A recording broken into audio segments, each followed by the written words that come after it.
আমাদের একটা outside micrometer, এইটার বিভিন্ন আউটসাইড মাইক্রোমিটারের বিভিন্ন অংশ অর্থাৎ বিভিন্ন পার্টস নিয়ে আজকে আমরা আলোচনা করব। তো আপনারা দেখতে পাচ্ছেন যে আউটসাইড মাইক্রোমিটারের এই যে আমি এটাকে ঘোরাচ্ছি, তো এই জায়গাটাকে বলা হয়, এই যে ইউ আকৃতি বিশিষ্ট আছে এটাকে বলা হয় ইউ ফ্রেম, এটাকে বলা হয় অ্যানভিল, এটাকে বলা হয় স্পিন্ডেল।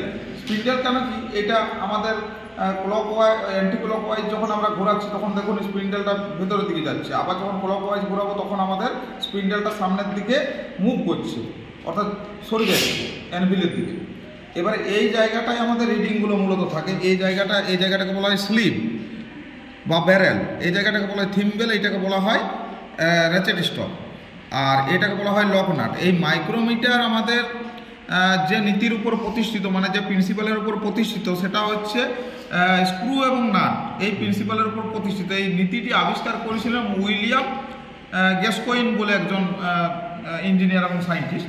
তো এটাতে আমাদের যে ন্যূনতম সর্বন্যূনতম আমরা কত পরিমাপ করতে পারি, তো এখানে দেখতে পাচ্ছেন 0.01 mm, অর্থাৎ এটার মানে কি, মানে আমাদের 0.01 অর্থাৎ এই দশমিকটি যদি আমরা তুলে দিই তাহলে দশমিকের পর 2 ঘর অর্থাৎ একের পিঠে 2টো শূন্য হয়, মানে 1/100, মানে 1/100 mm, তার মানে হচ্ছে 1/100 mm, মানে 1 mm এর 100 ভাগের 1 ভাগ হচ্ছে 0.01 mm।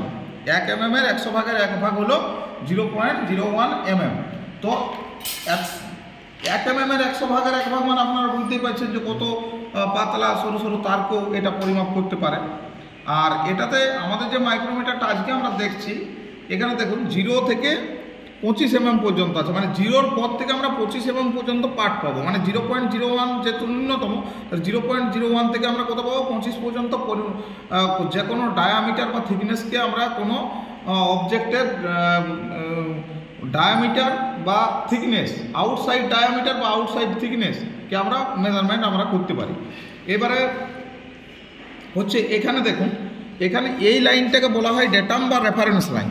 এর উপরে দেখুন দাগ কাটা আছে, 0 থেকে 5-এর মধ্যে 5টা ঘর, 0 থেকে 10-এর মধ্যে আছে 10টা ঘর, মানে প্রত্যেকটা ঘর এই রেফারেন্স লাইনের উপরের যে ঘরগুলো সেগুলো আছে 1 mm করে। আর এই দেখুন এই 0 আর 1 তার মাঝে একটা, 1 আর 2 তার মাঝে একটা, এই নিচের ঘরগুলো আমাদের হচ্ছে 0.5 অথবা ½ mm করে বলতে পারে। আর এই ডান দিকের যে রিডিংগুলো আছে, দেখুন এখানে আমাদের শুরু হবে 0-তে শুরু হয়েছে, আর শেষ কোথায় হচ্ছে এখানে আপনারা দেখতে পাবেন যে 45, 46, 47, 48, 49, আবার যখন 50 যাচ্ছে তখন আবার 0-তে আসছে। তো এখানে 0 মানে 50, তো 49 পর্যন্ত লাস্ট আছে। 49 পর্যন্ত কেন লাস্ট আছে না, তারপর তো আমরা 0.50 পাচ্ছি নিচে, তার জন্য এখানে 49 পর্যন্ত থাকে।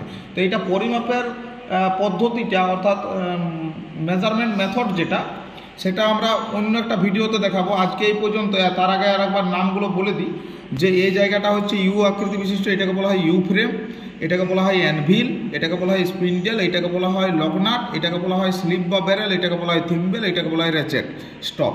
আর এই যে এটাকে ঘুরিয়ে ঘুরিয়ে আপনি অ্যানভিলের দিকে স্পিন্ডেলটাকে যদি আমরা নিয়ে আসি, তাহলে এই যে যখন পুরো স্পিন্ডেল আর অ্যানভিল একত্রিত হয়ে যাবে তখন এখানে দেখুন একটা কটকট শব্দ হবে, তখন আমরা বুঝবো কোনো অবজেক্টকে যদি আমরা এখানে রাখি তার পরিমাপ করার জন্য, তাহলে এই কটকট শব্দ হচ্ছে মানে এটা আমাদের টাইট হয়ে গেছে, তখন আর বেশি এটা ঘোরানো চলবে না, নাহলে কিন্তু মাইক্রোমিটার ড্যামেজ বা ক্ষতি হতে পারে।